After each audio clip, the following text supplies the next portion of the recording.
a ciência e a religião caminhavam juntas.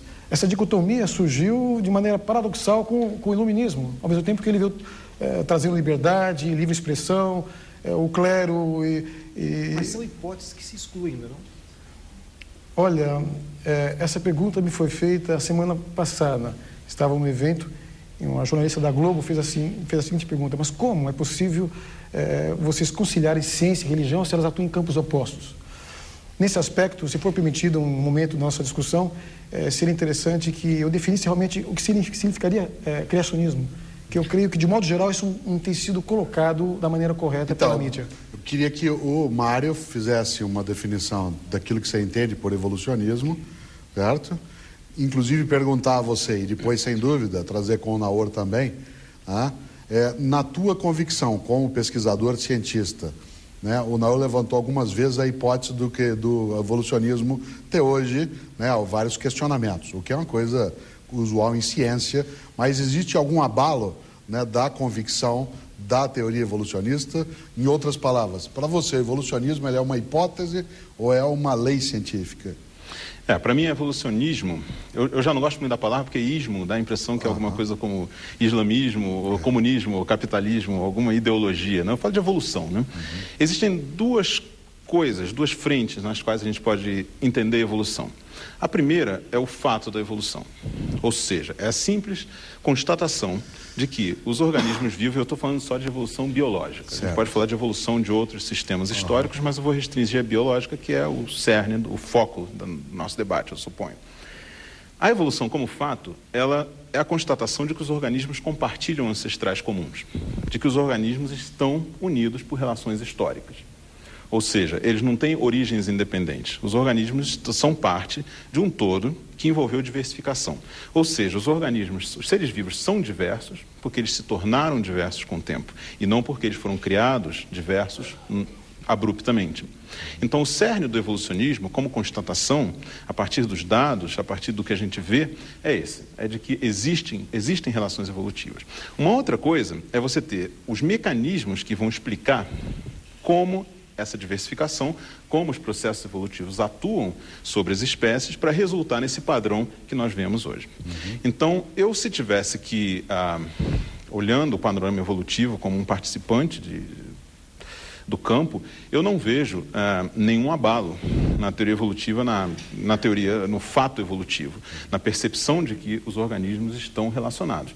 Isso eu acho que tem sido verdade muito antes de Darwin já.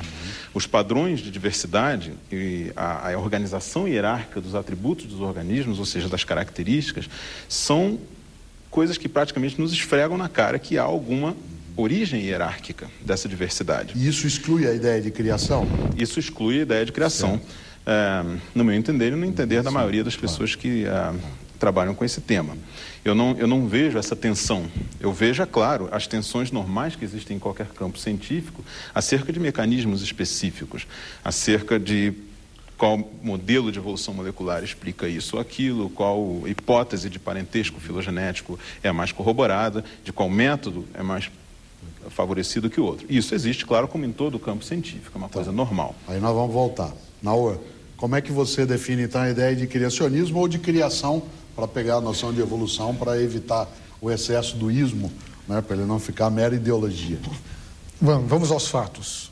Boa parte praticamente da interpretação evolucionista no campo da biologia parte da organização mais ou menos ordenada dos fósseis na coluna geológica. É o principal argumento, muito embora desde a biologia molecular, os relógios moleculares, a microbiologia, procura realmente, de maneira aparentemente independente, descrever realmente o processo evolutivo, praticamente o registro fóssil que concede ou confere os principais elementos para a construção realmente do modelo evolutivo. Bom, os fatos, realmente um registro fóssil é uma realidade. Agora, o que é interessante é que já no Cambriano, quando aparece a explosão cambriana, seria uma coisa difícil de explicar em termos evolutivos, aparecem os fílons praticamente definidos, abruptamente. Então, nesse caso, a ideia de parentesco é totalmente descartada. Eles aparecem repetidamente. Se você for um pré-cambriano, onde eles iam aparecer realmente, quem sabe, os primeiros galhos a partir de um tronco comum, eles estão ausentes.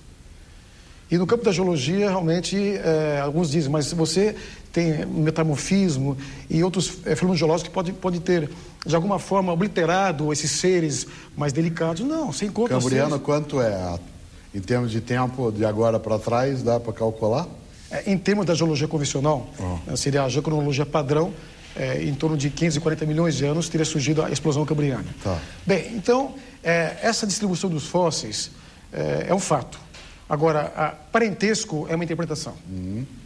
Na realidade, semelhanças pode significar mais de uma coisa, não apenas parentesco. Tá. Não é? As homologias, analogias, a biologia comparada, ela pode ser traduzida de outra maneira. Então, eu diria que os fatos é o registro fóssil. A maneira como esses elementos, esses fósseis são interpretados, realmente, aí nós vamos para um campo, eu diria, mais especulativo, tanto o criacionismo como o evolucionismo não constituem teorias científicas. Você está lidando com uma ciência histórica. O significado clássico de ciência, você tem que se falsear, testar aquilo que você está afirmando. E você está realmente lidando com eventos únicos do passado, tanto na visão criacionista como na visão evolucionista. Então, eu diria que é uma ciência histórica, você não pode testar, falsear. Então, o termo cientificamente comprovado é inadequado.